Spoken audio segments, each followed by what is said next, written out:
위안화가 왜 이래? 위안화는 중국 돈이죠.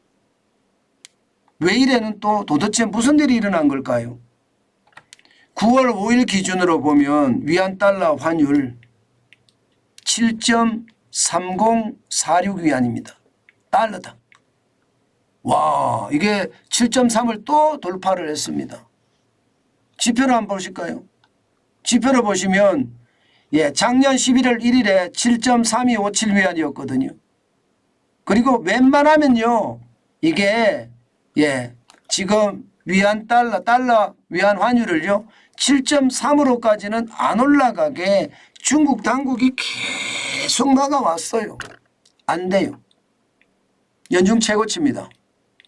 보시다시피 2023년 1월 13일에 6.70 위안이었던 위안 달러 환율이 지금 보시다시피 7월 6일에 7.25 위안까지 올라갔습니다. 그러다가 8월 16일에 7.2981 위안, 장중에 7.3위안까지도 넘어섰었습니다. 장중에. 그런데 마감 지수는 7.2981 위안으로 마감했거든요. 지금은요. 결국 7.3위안을 넘어섰습니다. 7.3046 위안. 이대로 가면요. 작년에 7.3257 위안보다 더 커질 거다. 포치가 아니라 이제는 포파가 된다. 포치가 아니라 포파가 된다. 다시 말해서 달러당 8위안까지도 넘어갈 수 있다. 이런 이야기까지 나오고 있어요. 사실 말입니다. 어저께 컨트리가든 중국의 비구이 위안이라는 건설회사죠. 달러채 이자 상환했어요. 지난번에 실패했던 거 2250억 달러 이거 상환했거든요. 상환을 했는데 상환 하루 놔두고 디폴트를 안 하고 상환을 했는데 위안화는 안 떨어진다. 그러면 중국이 뭔가 숨기고 있다. 경제 위기를 숨기고 있는 것은 아닌가 이렇게 생각할 여지가 충분합니다. 실제로도 여러분 지금 지표가 나오는 것을 보면 이게 중국이 진짜 속이고 있는 것 같은데 뭐 안 속인다 그러니까 할 말은 없고 도대체 어떻게 시장을 봐야 될까 진짜 걱정하는 사람들이 많아요. 당장 말입니다. 여러분 이거 한번 보실래요? 제조 구매 관리자 지수 7월에 49.2를 가리키고 있었습니다. 이것이 8월에는 51이에요. 좋아졌습니다. 분명히. 좋아지게 보여요. 차이신 제조 구매 관리자 지수는요. 중국의 민간 경기 지표라고 이야기하면 됩니다. 그렇지만 여러분 이게 계속해서 죽을 수 없거든요. 7월에 49.2면 굉장히 나빴다는 뜻이고요. 2020년 2월에 40.3보다 낫지만 아직 멀었다. 그런데 제조업이 좀 좋아지는 모습은 보여요. 51까지 올라갔으니까. 기준선이 50이거든요. 이거 올라갔으니까 좋아지는 거 보여요. 그런데 문제는요.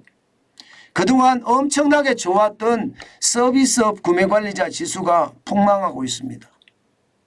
3월에 57.8을 기록을 했거든요. 5월에도 57.1이었습니다. 그러던 것이 7월에는 54.1, 8월에는요 51.8이에요. 다시 말해서 연중 최저치입니다. 연중 최저치. 지난 1월에 52.9를 기록한 적은 있지만 지금 8월에 51.8을 기록한 적은 없습니다. 서비스업까지 무너진다. 여러분 이미 제조업은 중국이 무너진다는 이야기 제가 여러분들에게 말씀을 많이 드렸죠. 수출이 7월에도 14.5%나 줄어들고요. 여기에다가 공업이익은 최악으로 떨어지고요. 여기에 전산업 생산도 진짜 만만치 않다. 소비도 예상보다가 더 꺾이고 있다. 그러니까 기본적으로 말입니다. 중국 경제는 지금 좋지 않은 지표들이 천지인데 나쁘다고 이야기를 안 하거든요. 위기라고 이야기를 안 하거든요. 그런데 실제로 환율을 보면 위기라고 느껴지고 그래서 저는 지금 중국이 경제 위기를 통제하고 있다. 저는 그렇게 생각합니다. 그만큼 말입니다. 중국을 저는 위기를 위기로 인정하고 위기로 봐야 된다고 생각합니다. 단순하게 말입니다. 중국의 위기가 오지 않는다. 예, 이미 저는 그렇게 생각을 하면 시장에 대응하기가 참 쉽지 않겠다. 그 생각 저는 진짜 많이 합니다. 예, 중국은 통제사회이기 때문에요. 경제 위기도 지금 통제하고 있는 것 아닐까 그렇게 저는 생각을 하거든요. 사실 세계 석학들도요. 중국이 부채 슈퍼 사이클에 진입을 했다. 이미 이렇게 이야기하고 있는 것 알고 계시잖아요. 그죠? 이미 이렇게 이야기하고 있는 것. 그만큼 말입니다.